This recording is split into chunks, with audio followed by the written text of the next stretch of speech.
कामना, काम बड़ा शत्रु है, इसीलिए उन्नति नहीं हो पाती अध्यात्म में।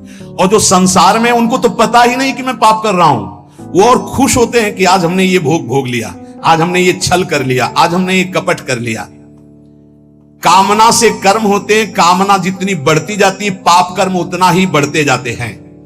शास्त्र के विरुद्ध मनमानी आचरण में पाप ही होता है, शब्द याद कर लो। शास्त्र आज्ञा के विरुद्ध मनमानी आचरण में सदैव पाप ही होता है। ये विकर्म बड़ा भयावह होता है और ये भारी दंड देता है, और ये कभी नष्ट नहीं होता। नष्ट तो भगवान कर सकते हैं केवल। ये आकाश में छाया हुआ शत्रु समझो, जिस समय इसका समय आएगा उसी समय भयानक घटना रूप बन जाएगा, ये रोग रूप बन जाएगा, किसी की भी बुद्धि में बैठकर आपका अहित करवा, बड़ा विचित्र स्वरूप है। कोई पूछ रहा था कि भाई भगवान के यहां तो बहुत नरक भोगवाएं, फिर यहां जन्म दें और कष्ट दें, ऐसा एक पाप कर्म है? अगर इस सृष्टि में, भारत में तुम एक कोई पाप कर्म तुम्हारा प्रकाशित हो जाए कि एक हिंसा की, एक बेविचार किया, एक छेड़ा, तो उसकी सजा देख लो जाके कानून में। बोले 20 वर्ष की जेल और 1 लाख रुपया जुर्माना। इसके बाद जुर्माना क्यों, जब उसको सजा दी जा रही है तो जुर्माना कैसे दे? उसको तो सजा दे दी। नहीं, कानून है, ऊपर से है जुर्माना। तुमने ऐसा किया, 7 साल की जेल, 50,000 जुर्माना देना पड़ेगा। ऐसे ही नरक भोग और इसके बाद पुनः तिर्यक योनियों में जन्म और उसका दंड, ये जुर्माना। खेल तमाशा समझो। लाखों पाप ऐसे हैं जो तुम्हारे प्रकाशित नहीं हुए, हमारे प्रकाशित नहीं हुए। अगर भगवान की प्राप्ति नहीं होगी तो एक एक सेकंड के कर्म का भोग भोगना पड़ेगा। ये कब तक चलता रहेगा? जब से सृष्टि रची गई आज तक चल रहा है। तो इसलिए मुझे मनुष्य शरीर से तत्वबोध या भगवत प्राप्ति अत्यंत आवश्यक है। ये काम करने के लिए हम आए। कर्मों को भोगना ही पड़ता है, चाहे जहां भाग के जाओ। किसी ने प्रश्न किया था कि आपने कहा देवराज इंद्र ने अहिल्या के साथ गलत व्यवहार किया, तो आपने ये नहीं बताया उसको दंड क्या मिला। क्योंकि दंड का विषय नहीं चल रहा था, विषय चल रहा था कि भोगाकर्षण कितना प्रबल होता है कि हजारों लाखों अप्सराओं का स्वामी भी, देवराज इंद्र भी, एक मुनि की कुटिया में जाता है और वहां ऐसे गंदे भाव से गौतम ऋषि का वेश धारण कर अहिल्या जी का, तो उसको जानते हो क्या दंड मिला था? उसको 1000 भग हो जाए तुरंत साफ मिला था। तुझे भग से, भग माने योनि, तुझे योनि से बहुत प्यार है, तू देवराज इंद्र है, तू जो चाहे कर सकता है, तो देख मैं अभी तुझे दंड देता हूं। गौतम ऋषि ने कहा सहस्त्र भगधारी हो जा। पूरे शरीर में हजारों योनियां हो गई और हर योनि से महान दुर्गंध, अब बैठ त्रिभुवन पति बन करके चरणों में लौट गए। 1000 योनि पूरे शरीर में, योनि योनि, और दुर्गंध युक्त घृणास्पद घोर नर्क समझो, घोर नर्क। चरणों में गिर गए, महाराज त्रुटि हो गई, आप भगवत स्वरूप ऋषि हो, आप बड़े दयालु, बहुत विनय की।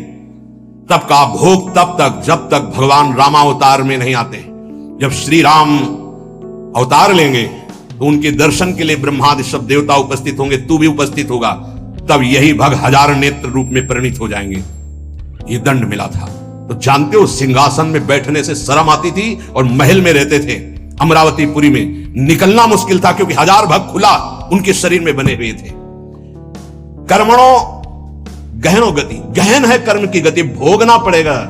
एकमात्र श्री भगवान क्षमा कर सकते हैं, दूसरा कोई नहीं। आम त्वाम सर्वपापेभ्यो मोक्षयिष्यामि मा शुचा।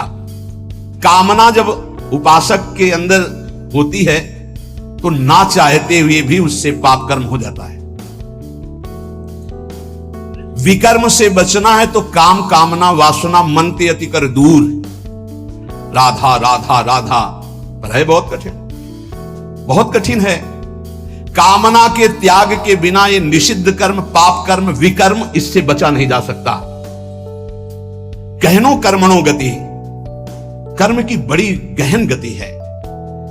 कौन सा कर्म बांधने वाला है, कौन सा कर्म मुक्त करने वाला है, इसका निर्णय करने में सब समर्थ नहीं है। जो भगवान में चित्त जोड़े हुए या स्वरूप बोध है, वही उन्हीं के द्वारा निर्णय माना जा सकता है। ये बड़े बड़े विद्वानों में भी गलती हो जाएगी निर्णय करने में। निर्णय में 2 ही समर्थ हैं, या तो भगवत प्रेमी महात्मा या ब्रह्मबोध संपन्न ब्रह्म ऋषि। कर्म क्या है समझ गए? कोई भी कर्म करने के पहले जो फल आकांक्षा से प्रेरित होकर शास्त्र सम्मत किया जाता है उसे कर्म कहते हैं। अकर्म क्या है? जो तत्वबोध प्राप्त महापुरुष हैं, निर्लिप्त हैं, ममता रहित हैं, आसक्ति रहित हैं, उनके द्वारा हुआ कर्म अकर्म हो जाता है। वो फल नहीं देगा, वो बांधने वाला नहीं। विकर्म क्या है?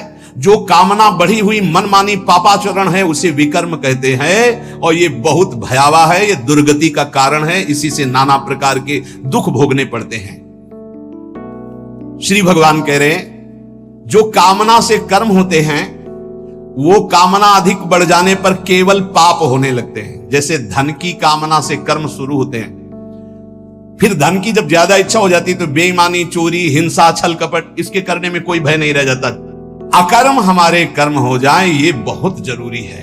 अकर्म, उसके दो ही उपाय हैं, या तो निर्लिप्त, फलासक्ति रहित, ममता रहित, ये तो स्वरूप बोध महापुरुष में होता है। तो एक सरल उपाय है, अपने शास्त्र सम्मत कर्तव्य कर्मों को फलेच्छा का त्याग करके श्री भगवान को समर्पित कर दो।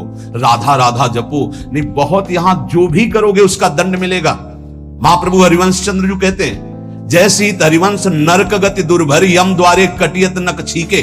छींक दिया उसका भी है, कहां छीका, किस जगह, अंगुली उठाई किस लिए? एक एक चेष्टा का तुम्हारे कहने से थोड़ी होगा। अरे कहीं कुछ नहीं, ये बावरे लोग हैं, इनको क्या पता है। जब दंड मिलते हैं तब इनको समझ में नहीं आता कहां से मिल रहा है दंड। अजर अमर हो, अविनाशी हो, शरीर को लेकर के देहाभिमान से बात कर रहे हो, कोई भगवान नहीं, कोई नहीं। हमारे आंख मूंदने से हो जाएगा क्या? इस अपराध का दंड है। ऐसे ही यहां जो पापाचरण कर रहे हो कोई भगवान नहीं, इसका जब हिसाब आएगा तब तुम्हें पता चलेगा। करुणा निधान स्वामी ने ये जन्म तुम्हें अपनी तरफ से करुणा करके दिया है कि तुम मुक्त हो जाओ। उपासक को चाहिए कि कामना का नाश करके, विकर्म का नाश करके अकर्म हो जाए, तभी वो जीवन मुक्त होता है। कर्मण्य कर्म यह पश्येद कर्मणि च कर्म यह, सा बुद्धिमान मनुष्येषु स युक्तः कृष्ण कर्म कृत। बड़ी बात कह रहे हैं श्री भगवान। कर्मण्य कर्म यह पश्येद कर्मणि च कर्म यह, जो मनुष्य कर्म में अकर्म देखता है स्थिति, और जो अकर्म में कर्म देखता है, वो मनुष्यों में सर्वश्रेष्ठ बुद्धिमान है, वो योगी है, वो ज्ञानी है, वो संपूर्ण कर्मों को करने वाला होते हुए भी कृतकृत्य जीवन मुक्त है। ये स्थिति है। कर्मण्य अकर्म यह पश्येत, कर्म करते हुए भी अकर्म स्थिति, कर्म करते हुए भी निर्लिप्त रहना। निर्लिप्तता एक बहुत बड़ी सिद्धि है। यहां जो भी कर्म होता है लिप्त होकर होता है। मानो आधी आपकी परिक्रमा हुई, चलो अब बैठ करके पद गाते हो गए। नहीं, थोड़ा ही तो रह गया, पूरी हो जानी चाहिए। क्यों, कौन सा फल चाहिए, कौन सा फल चाहिए? नहीं, पूरी होने पर ही सिद्धि होती, फल प्राप्त होती। फल आगे रख लिया ना, लिप्त हो गए, लिप्त। ये इसी तरह सब शुभ से शुभ, बड़े से बड़े कर्म में निर्लिप्तता का मतलब है पूर्ण होना, ना होना, लाभ होना या हानि हो जाना, जय या पराजय, सुख या दुख, सुख दुखे समय कृत्वा लाभा लाभो जया जयो। ये निर्लिप्त स्थिति है। पूर्णता पूर्णता से मतलब कोई संकल्प नहीं, स्वाभाविक सहज ही। आगे इस श्लोक में इसका भी भगवान वर्णन करते हैं। पूरा हुआ कर्म या नहीं पूरा हुआ, फल अनुकूल आया या प्रतिकूल आया, आया या नहीं आया, इससे किसी से मतलब नहीं। निर्लिप्त, शास्त्र सम्मत केवल कर्म बिना किसी संकल्प इच्छा के हो रहा है। यंत्रवत, अमुक कर्म मैं करता हूं, इस कर्म का फल ये होता है, ऐसा लक्ष्य रख करके जो भी कर्म किया जाता है वो उसे बांधता है। ध्यान दीजिए, यहां भगवान बहुत सावधानी की बात कर रहे हैं। अमुक कर्म मैं करता हूं, इस कर्म का ये फल है, ऐसी भावना रखकर जो भी कर्म किया जाता है बड़े से बड़ा, वो उसे बांधता है, ना कि मुक्त करता है। प्रत्येक कर्म का आरंभ और अंत होता है, शुरू और विश्राम होता है, इसलिए उसका फल आरंभ और अंत वाला होता है। परंतु हमारी जो दुख निवृत्ति होगी वो नित्य पद में होगी, जो निरंतर है, आनंदमय है, सच्चिदानंदमय है, वो अंत आदि वाला नहीं है। क्रियाएं सब आदि अंत वाली हैं, परिवर्तनशील हैं, उनके फल परिवर्तनशील है। पर जीव फल की इच्छा रख करके ही हर कार्य करता है। अंदर की बात है, बिना फल की इच्छा किए तुम कोई कार्य नहीं करोगे। आज ऐसा करते हैं, पहले फल आएगा उसका, इसका फल क्या होगा, ये चलो ऐसा करते हैं। इसलिए भगवान कहते हैं कर्मण्य कर्म यह पश्चेत, जो कर्म करते हुए अकर्म कर दे उसको फल देने लायक न रखे, तभी जीवन मुक्त होगा। क्या कर्म होगा? निर्लिप्त, अनासक्त, फल की इच्छा रहित। हो रहा है, हो गया तो जय जय, नहीं हुआ तो जय जय, में कोई फल थोड़ी चाहिए था। स्वाभाविक एकदम, कितनी अखंड प्रसन्नता, परम विश्राम। लेकिन ये बात जब तक स्व का बोध नहीं है तब तक नहीं होगा। वो बहुत परेशान हो जाएगा, चिंतित हो जाएगा। फल की इच्छा ना रखने से नया राग उत्पन्न नहीं होता, नया राग उत्पन्न ना होने से वो बंधन मुक्त हो जाता है। ये कैसे समझ में आएगा? बहुत कठिन है ये समझ में आना। साधक सर्वथा वीतराग तभी होगा जब उसका नया राग उत्पन्न ना हो। वीतराग महापुरुष के सारे कर्म अकर्म हो जाते हैं। जीव का जन्म, जीव का मरण, जीव को भोग प्राप्ति कर्मों के अनुबंध से होता है, इसी कर्मों के बंधन से। जैसे किसी परिवार में बालक हुआ तो उसमें केवल बालक का ही कर्म नहीं है, पूरे परिवार का साथ में जुड़ा हुआ कर्म है। कोई उसकी मां बना, कोई पिता बना, कोई भाई बना, कोई मित्र बना, कोई पड़ोसी शत्रु पक्ष का भी है जिसकी जलन हुई कि लड़का हुआ है। ऋणानुबंध, उनमें सैकड़ों हजारों लाखों के कर्म बंधन उस बालक से जुड़े हुए हैं। किसी का वो ऋण चुकाने आया है और किसी से ऋण वसूल करने आया है, किसी का सुख भोगा तो सुख देने आया है और किसी का बदला लेने आया है। सैकड़ों अनुबंध हैं उसके, एक बार जन्म में सैकड़ों कर्मों के अनुबंध हैं।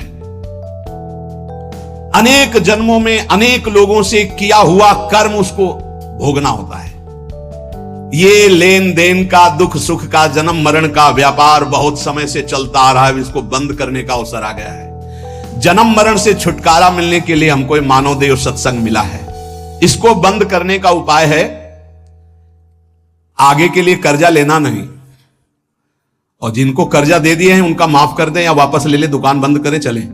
लेना ना देना, मगन रहना, दोनों बात करनी पड़ेगी। या तो माफ करो, प्रभु से प्रार्थना करो कि जिनको हम दिए हैं हमें कभी नहीं लेना, हमें नहीं लेना, क्योंकि लेने आना पड़ेगा। हे नाथ क्षमा करो, हमने माफ किया, और हमको माफ करो। जिनको हो तो प्रभु सामने भेजो और सेवा करवा दो, और या फिर माफ करो, अब लेने देने से हमें मुक्त करो। प्रभु ही करते हैं। जिनसे सेवा करवाई है सेवा करनी पड़ेगी। नया ऋण लेना बंद करो, पुराना ऋण चुका दो, सेवा कर दो, सेवा ले मत। ऋणानुबंध, लेने देने का व्यापार अगर बंद हो गया तो तुम मुक्त हो जाओगे, जन्म मरण बंद हो जाएगा। जैसे दुकानदार अपनी दुकान खत्म करना चाहता हो तो उसे दो काम करने पड़ेंगे। जिसको देना है उसको तो पक्का दे दो, देना ही पड़ेगा, नहीं तो दुकान हटाने के बाद भी वो लेगा तुमसे। तुम वही दुकानदार हो ना, 100 रुपया लो हमारे, तुमने लिए थे, देना पड़ेगा। लेने में क्षमा कर सकते हो कि हमें नहीं चाहिए, पर देने में आपको देना होगा। जिससे लेना है उसे तो तुम क्षमा कर सकते हो, जाओ हमने माफ किया, लेकिन जिसको देना है वो देना है। नहीं हो तो कहीं भी दुकान खत्म करने के बाद भी मिलोगे तो तुमसे ले लेगा। अगर ये लेना और देना दोनों मिटा पाए इस जन्म में, तभी तो। जैसे कोई गाली दी, हिसाब है भाई, हिसाब है। और हृदय में पीड़ा हुई ना तो हमने पहुंचाई होगी पीड़ा। राधा राधा राधा, किसी ने धक्का मारा, किसी ने कटु व्यवहार किया, अपमान किया, भगवान हमारे किसी अपराध का मार्जन कर रहे हैं, इसीलिए भक्त सहता है। अपने लिए अब किसी से कोई ऋण ना ले, सेवा किसी भी तरह का कुछ भी ऋण, ये ध्यान रखो, यहां से जाना है, हमें यहां से जाना है। शरीर से प्रेम ना अपने करो ना किसी और के करो, ये छूटने वाला है, जाने वाला है। कब जाएगा अब इसका पता नहीं, शाम के जाएगा कि कल सुबह जाएगा कि दोपहर जाएगा, 10 वर्ष में जाएगा कि 5 वर्ष, जाना है। जब हमें जाना है इस देश से तो फैलावा काहे को फैलाओ, समेट के अटैची बिल्कुल तैयार। मरने से सब जग डरा मेरो मन आनंद, कब मरी हो कब भेटी हो पूर्ण परमानंद। समझ में आ रहा है? मरने वाली अब शकुन वाली बात घर में अगर चला दे तो फिर बहुत ही, हाँ ये आखिरी मृत्यु होनी चाहिए, पर घर परिवार में बातें अब शकुन मानी जाती हैं। मरने की बात नहीं, नहीं, क्यों? क्योंकि भी पापाचरण में रति नहीं होगी अगर मरना दिमाग में रहेगा। नारायण स्वामी ने कहा 2 बात दिमाग में रख लो, एक नारायण को, दूसरी मृत्यु को। क्योंकि जाना है यहां से तो गंदी कमाई काहे को करो, अच्छी कमाई भगवान नाम, दूसरों को सुख प्रदान करना। संसार से जो तुमने ऋण लिया है, अब हम किस किस को जाने किस किस जन्म से क्या लिया है, तो सरकार कह रहे हैं अहम त्वाम सर्व पापेभ्यो मोक्षयिष्यामि मा शुचा। श्री कृष्ण की शरण में हो जाओ, वो लेना देना दोनों का हिसाब कर देंगे। मालिक, नौकर का ऋण मालिक चुकाता है, सेवक का बंधन मालिक मुक्त करता है। कोई भी गड़बड़ी हो जाए तो आगे मालिक को आना पड़ेगा। अगर सही ईमानदार मालिक है तो छाती आगे लगे, नहीं मुझे मार लो, इसको छोड़ दो, जो भी कहो वो मैं दंड स्वीकार कर, इसको छोड़ दो। तुरंत विभीषण पाछे मेला, सन्मुख राम सहयो सोई सेला। ये हमारे स्वामी का स्वभाव है। सेवा भजन जप ध्यान समाधि, अगर ये अपने लिए है तो बंधन बहुत जोर का भी रहेगा समाधि तक, और अगर ये जगत मंगल के लिए है तो लेना देना खत्म हो जाएगा इसी से। ये भी अपने लिए नहीं है। अब आप ये भी समझ लीजिए, कह रहे सेवा भजन जप ध्यान समाधि ये जगत जगदीश स्वरूप है, इनके लिए है। जो भजन कर रहा हूं, सर्वे भवंत सुखिना सर्वे संतु निरामया, अगर इसका सुख मेरे लिए है तो फिर आओ यहां। अगर ये भगवान को समर्पित है, बहुत समझना है, बहुत समझना है। ये महापुरुषों के वचन हैं। कैसे आओगे? देवराज इंद्र, बड़े बड़े देवता, बड़ी बड़ी पदवियां, बड़े बड़े वैभव, ये सब साधन भजन करने वाले को तो मिले। मानो जो इसी देश के बड़े बड़े पदों में है, सब पुण्यात्मा है, इनका तप हुआ है। अब जो किया जाएगा वो आगे की फसल है, लेकिन पीछे की बहुत जोरदार फसल है। अगर मुक्त होना चाहते हो तो भजन भी अपने लिए नहीं है। तो दीहम वस्तु गोविंदम तो भ्रमेयो, लेना न देना मगन रहना, जीवन मुक्त हो गया। अब आपको लगेगा, जानते हो कैसे बात करते हैं महाराज, आज से एक माला आपके लिए कि आपका रोग ठीक हो जाए, 10 हमारी, एक माला सिर्फ आपको देंगे। इष्ट और गुरु को एक माला, 10 माला मेरी नहीं भैया, मेरा अस्तित्व नहीं। अब जो कुछ हो रहा है सब आपके लिए है। आप जीवन मुक्त हो गए। ये बड़ा सूक्ष्म विषय है, बड़ा सूक्ष्म विषय। जीवन मुक्त होने के लिए आना ना जाना, सेवा भजन जप ध्यान समाधि, ये केवल संसार के हित के लिए है। माला के घुमाए, इतना कष्ट सहकर माला घुमा रहे हो, करे दूसरों के मंगल के लिए। यही है लेना न देना मगन रहना, इसी से सब कर्जा मिट जाएंगे। भजन करने से सबके कर्जे निपट जाएंगे, जन्म जन्मांतर के जो है। नहीं कहां तक देंगे हम? कोई पीट रहा है, किसी को पीट रहे, सब हिसाब किताब हो रहे। कभी गर्भई में नष्ट हो गए, कभी जवानी में, कभी ये, कितना प्रपंच है। जब तक किसी के भी साथ संबंध रहेगा तो इस प्रकृति में आना पड़ेगा। एक और ऊंची बात है कि अब मैं भजन करता नहीं, मेरा राम भजन करते हैं। ये अब मतलब संतों की बात को कोई समझ पाए बड़ा कठिन होता है। लेकिन तुम ना ले आना ये बात अभी से कि हाँ हम तो भजन नहीं करते, श्री जी हमारा भजन करते हैं। वो बहुत ऊंची स्थिति की बात, जीवन मुक्त महापुरुषों की बात। भला ये बात पचेगी कि आज से जितने माला करेंगे, पाठ करेंगे, भजन करेंगे, सब अड़ोस पड़ोस में बट जाएगा, तुम्हारे लिए नहीं रहेगा। हम क्यों जाए फिर बाड़ी पाठ में, हम क्यों माला चलाएं? इतनी परेशानी होकर माला चला तो मेरे लिए नहीं है। इसका मतलब समझते हो? इसका गूढ़ मतलब है, एक माला जपा और कह दिया कि सबका मंगल हो, तो सबके मंगल का जो फल है वो आपको भगवत प्राप्ति करा दिया। समझ रहे हो? ये आंतरिक रहस्य है संतों का। 1 रुपया फेंको और 1 अरब रुपया एक साथ फायदा ले लो। फायदा हुआ कि नहीं हुआ? अगर 1 रुपए में 1 अरब, तो भारत में तो जनसंख्या कितनी है? 140 करोड़ है। ये तो केवल मनुष्यों की हुई। और दीमक की कितनी जनसंख्या है? पशु पक्षियों की, चींटी की, कितने जीव हैं? सर्वे भवन्तु सुखिनः। भजन किया, साधना हुई, सर्वे भवन्तु सुखिनः, तो सबका कृपा प्रसाद मिला और वो भगवान को प्राप्त हो गया। समझ रहे हो? भगवत प्राप्ति, सबका कृपा प्रसाद मिला। भूल चूक से लेन देन जिसके साथ हो चराचर जगत में, सबका खत्म। क्योंकि भगवान नाम जप करके सर्वे भवन्तु सुखिनः, हम अपना भजन सबको देते हैं। तो उससे क्या हुआ? सबके हृदय में बैठे हुए मेरे आराध्य देव राधा वल्लभ लाल जी मुस्कुरा दिए, हमारा काम हो गया। अब समझ में आई बात? अगर ये ना कहें, कह दे कि संसार के लिए भजन करो, इतना कठिन काम भजन हम दूसरों के लिए करें, हम अपने कल्याण के लिए करेंगे। अपना कल्याण तभी होगा जब सबसे लेना देना खत्म हो जाएगा, और वो तभी होगा जब सबके लिए हम भजन करेंगे। पता नहीं हमारा किससे क्या संबंध का किस जन्म का कौन सा ऋणानुबंध है, तो सर्वे भवन्तु सुखिना सर्वे संतु निरामया, सबसे मुक्त हो गए और भगवत प्राप्त हो गए। ये बड़ा सूक्ष्म विषय है। जो अकर्मणि चा कर्मयः, पहला बताया कर्म करते हुए अकर्म, हमारा कोई फल की आकांक्षा नहीं, जो सत्कर्म हो रहे हैं सबका मंगल हो। अकर्म ही है वो उसे फल नहीं दे पाएंगे, उसे बांध नहीं पाएंगे। अब यहां कह रहे हैं अकर्मणि च कर्मयः, कोई कर्म नहीं कर रहा पर उसमें कर्म देख रहा है। वो निर्लिप्त महापुरुष कोई कर्म नहीं कर रहा लेकिन उसका मंगल हो रहा है पूरे जगत का। उससे वो जहां से निकल रहा है, उसका जो दर्शन कर रहे हैं, जो वायु स्पर्श कर रही, जो संभाषण हो रहा है, जिसका पानी पी ले रहा है, जिसका भोजन पा ले रहा है, सबका मंगल हो रहा है। वो कोई मंगल का संकल्प नहीं कर रहा लेकिन सबका मंगल हो रहा है। जैसे सुगंधित वायु बिना प्रयास के सबकी घ्राणेंद्रिय को सुख पहुंचाती है। संसार में कोई कार्य करने के लिए प्रवृत्त होता है तो उसके सामने दो बातें होती, करना और ना करना, प्रवृत्ति और निवृत्ति। जो महापुरुष होते हैं ना प्रवृत्ति होती है ना निवृत्ति होती है। अब वो बड़ी ऊंची स्थिति है। ऐसे महापुरुष अकर्म में भी कर्म देखते हैं और कर्म में भी अकर्म देखते हैं, अर्थात निर्लिप्त रहते हैं। नैव तस्य कृते नार्थो ना कृते नेह कश्चन, कोई भी प्रयोजन नहीं होता पर स्वाभाविक जगत मंगल उनके द्वारा होता रहता है। जब तक कोई भी प्रकृति से संबंध रखेगा मुक्त नहीं हो सकता।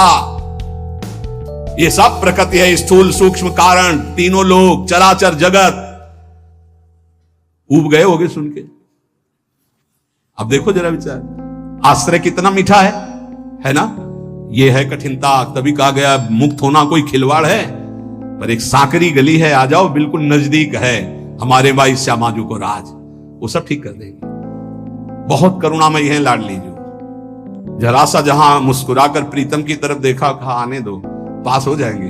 तो अब तो हमें भरोसा हो जाना चाहिए कि हमें कहा कि आने दो नहीं, हमें तो पास करवा दिया, बुला लिया। वृंदावन आ गए, श्री जी का जस सुन रहे हैं। श्री जी इतना कठिन है, देख लो, एक योग का वर्णन हो रहा, कितना कठिन है। प्रकृति की रचना से किंचन मात्र संबंध नहीं रखना, और यहां इसी में लगे हुए हैं, केवल इसी में, प्रकृति के ही पोषण में लगे हुए हैं। बड़ा कठिन। परमार्थ की उन्नति को नहीं जानता, प्रकृति की उन्नति को जानता है। प्रकृति से किंचन मात्र संबंध न रहना, यह परमार्थ की उन्नति है, अंदर की बात। इसीलिए अध्यात्म बड़ा सूक्ष्म है। ना प्रवृत्ति ना निवृत्ति, ऐसी स्थिति वो महापुरुष अकर्म में भी कर्म और कर्म में भी अकर्म स्थिति देखता है।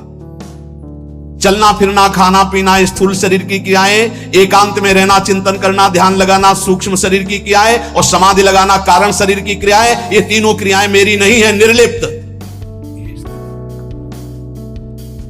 उस महापुरुष के द्वारा सारे कर्म अकर्म होते हैं। इसीलिए योगस्था कुर कर्माणि, सब बुद्धिमान मनुष्येषु, वही बुद्धिमान है जो कर्म में अकर्म और अकर्म में कर्म को देखता है। सायुक्तः, जो सिद्धि असिद्धि में, जय विजय में, लाभ हानि में, सुख दुख में समान रहता, वो भगवत प्राप्त महापुरुष होता है। परंतु जब तक कुछ पाना शेष है तब तक आना और जाना भी शेष है।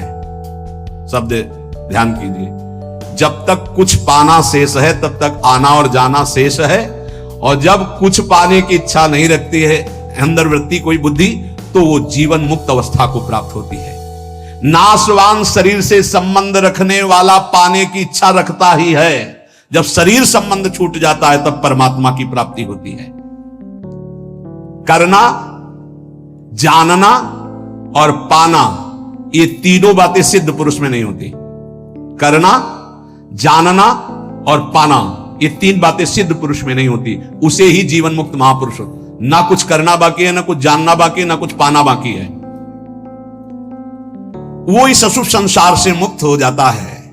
यस्य सर्वे समारंभा काम संकल्प वर्जिताः, ज्ञानाग्निदग्ध कर्माणम तमाहो पंडितम बुधाः।